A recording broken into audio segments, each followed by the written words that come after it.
All right, well, Charles, I guess now that you guys are out here seeing everybody, how's this kicking battle going? I guess we obviously know it's going to be a big story, but how is this kicking battle looking the first few practices?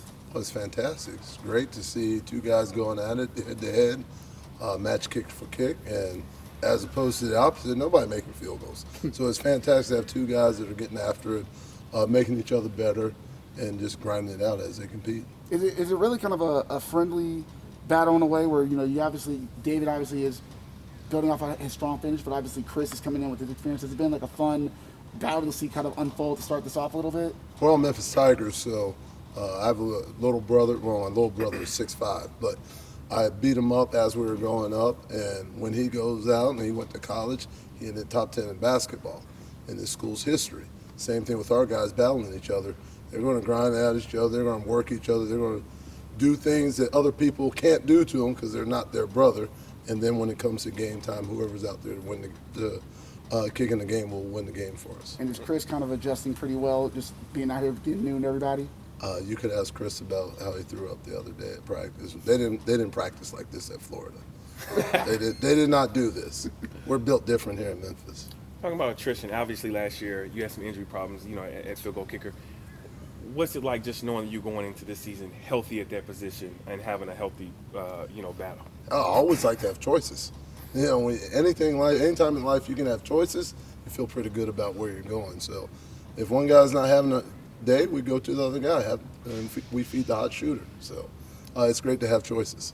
Memphis has a history of good special team, punt blocks, returns, and all like that. What's going to take to get back to the level? We have no choice. And we're Memphis. That's what we do. And everybody knows the standard around here. The standard is the standard. And we're going to keep playing up to that standard each and every day we get on the field. You lost Calvin as a return guy. We'll find a returner.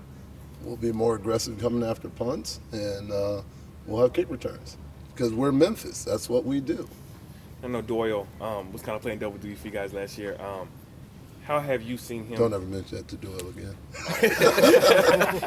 Well, now that he's able to focus in on punter, where have you seen his punting kind of elevate since he's focusing on that and not having to worry about the other part? And we're preparing to compete nationally for punter of the year. That's where we are. That's where our focus is, for him to be the number one punter in the country.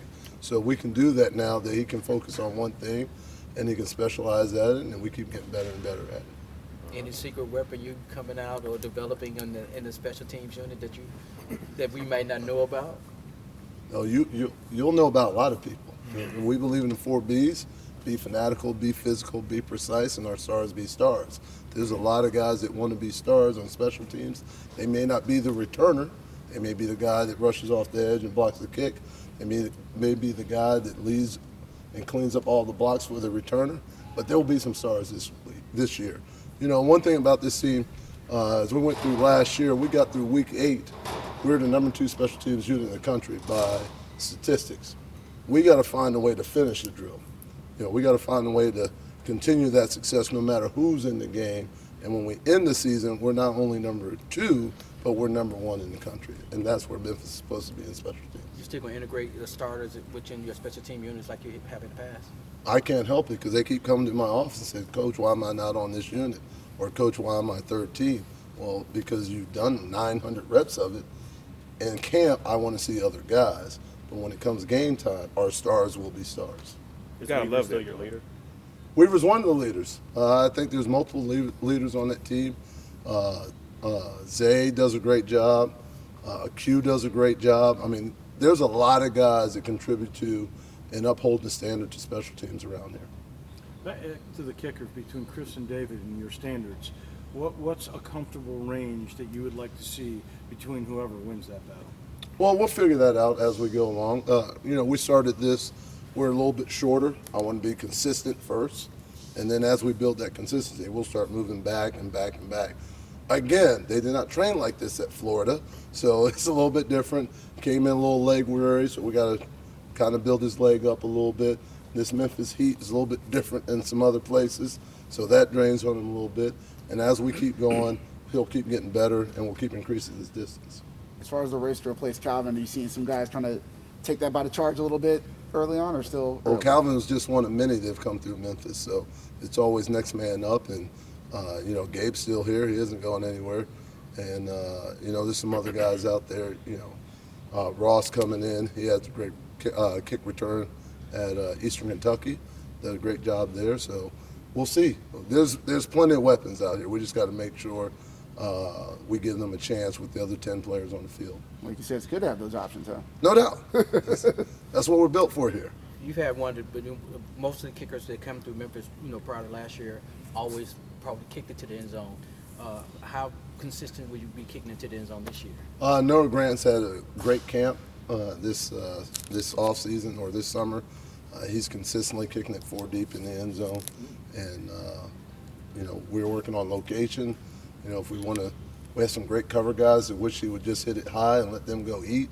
But I like to have one guy that erases all the returns, and if he can keep hitting touchbacks, we'll keep hitting touchbacks. With guys like Hankins and even Barnes with special teams backgrounds, do you ever bounce ideas off them and kind of all three work together? So here at Memphis, we have offense, we have defense, and we have we-fence. So that's all of us coming together as a collective to put the best special teams unit in the country on the field each and every Saturday, Thursday, Friday, whatever day of the week we're playing, that we're going to put the best unit on the field. One of the most important players on special teams is your long snapper. You lost a good one last year. Who's going to step up and fill that role for you? We got a great one in Colby Cox. He came on from Mississippi State. One of the great recruiting tools to get him was the fact that he gets to play Mississippi State the first game of the season. So he's excited about that. And I hear he's got a target on his back from down there. So we'll see how that goes.